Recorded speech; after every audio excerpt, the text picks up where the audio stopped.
Гуруджи, в текстах встречается такое понятие, как ульта-садхана. Расскажите, пожалуйста, об этом. Да, это один из таких главнейших принципов в практике йоги. Ульта означает обратное. Что это такое? Что такое обратная садхана?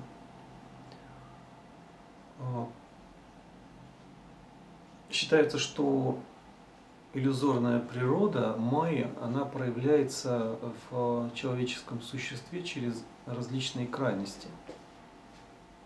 То есть человеку свойственно погружаться в майю. Да? То есть человеку свойственно погружаться в те или иные крайности и обуславливаться какими-то аспектами общей реальности, что человека сужает, делает его замкнутым и подвластным все больше и больше различным силам.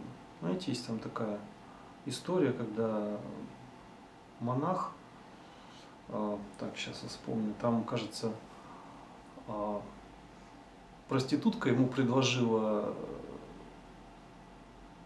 заняться сексом, он отказался, она ему предложила съесть мясо, он тоже отказался, он просто предложил выпить вина. Он выпил вина, потом, когда опьянел, съел мясо, после этого переспал с проституткой, а потом завел семью с ним. То есть получается, что человек как бы совершает какую-то одну ошибку, а дальше он начинает ввязываться в эту проблему, ну и по цепочке он начинает залезать в какие-то дебри. Вот так происходит обуславливание. Почему? Потому что человек вовремя себя не отдернул.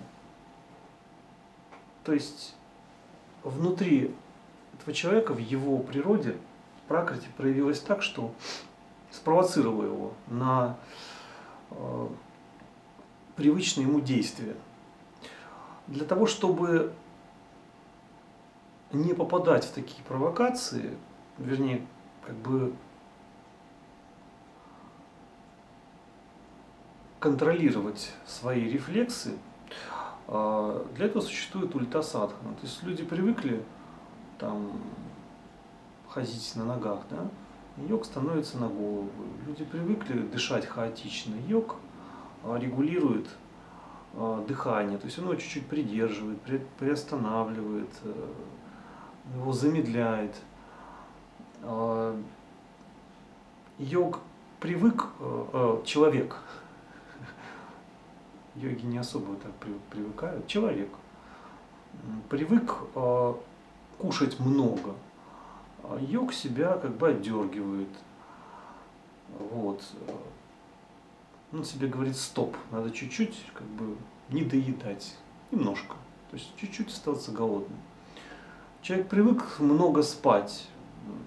Йог, он спит ровно столько, сколько ему нужно. То есть не потому, что как бы пытается от сна там как можно больше наслаждений получить, а потому что чтобы его физическое тонкое тело отдохнуло.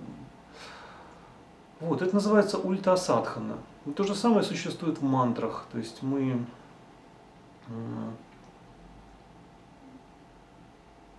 повторяем один как бы алгоритм мантр в мантрах, да? То есть там определенная как бы последовательность идет в виде бидж. Потом они там меняются местами. То есть это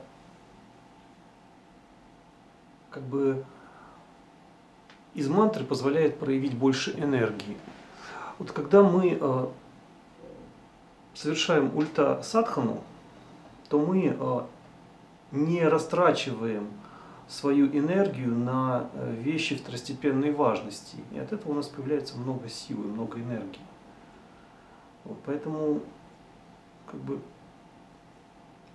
разные формы самоконтроля, они позволяют нам сохранить энергию. Можно сказать иначе, позволяют не растрачивать ее. То есть тут как угодно можно это объяснять, но в общем энергия у вас в таком случае есть. Вот, поэтому без ульта-садханы о йоге не может идти и речи. То есть если мы допустим, очень поверхностно мыслим, мы говорим, ну а что тут, у нас вот своя атмосфера, то есть в Индии своя, и типа вот мы русские люди, нам можно кушать мясо, потому что мы там запрограммированы там, на каком-то там генетическом уровне и так далее. Вот, и зачем нам себя разрушать и так далее. То есть надо следовать природе. Очень, люди, наверное, найдут себе много всяких объяснений, но давайте подумаем, то есть кем мы себя считаем. Если мы считаем себя людьми обычными, тогда да, тогда вы можете там под видом адаптации к внешней среде расслабиться и получить удовольствие.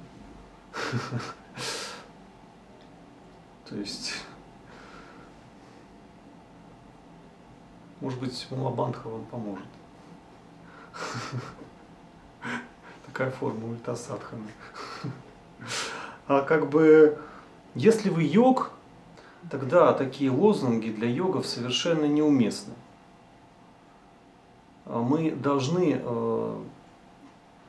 не поддаваться на провокации вот внешней среды. Вот. И тогда мы не будем терять энергию, тогда мы будем осознанны. И мы будем осознанны в нашем поведении, в той среде, в которой мы находимся. Как ни странно, чтобы контролировать среду, нужно уметь от нее абстрагироваться. И контроль должен быть именно таким, чтобы одна форма контроля вам давала более широкие альтернативы для развития контроля более высокого уровня. Понимаете?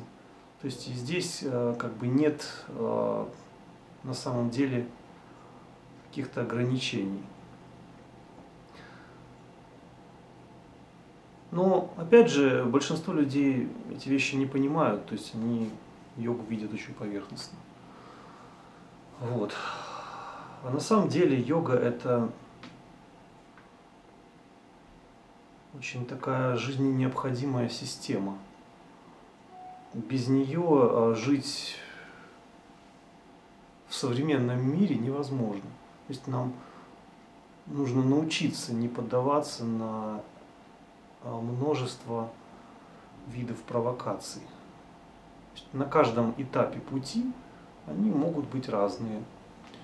Могут быть такие, которые мы вообще не ждем, которые кем-то или чем-то как-то уготовлены для нас, в виде каких-то сюрпризов. Вот.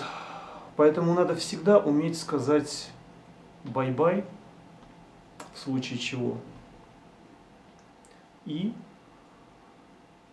абстрагировавшись от той или иной проблемы,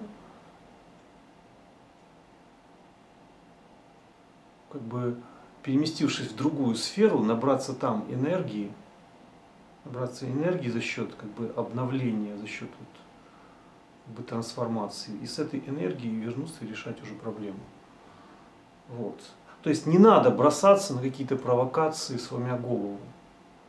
То есть это не показатель там какой-то храбрости, мужества, это показатель тупости. Это показатель животной природы неконтролируемой. Вот. А йог, он более чем осознанный. Знаете, я читал много всякой эзотерической литературы, как-то смотрел, вот там, что там люди пишут, всякие книжки, там «Путь воина», там «Путь преодоления», там «Тапасия». Такие вот воины с выпученными глазами. Да, сейчас мы победим, да, да, да. И что побеждать? Это дурость. Побеждать надо себя, побеждать надо свои неадекватные реакции.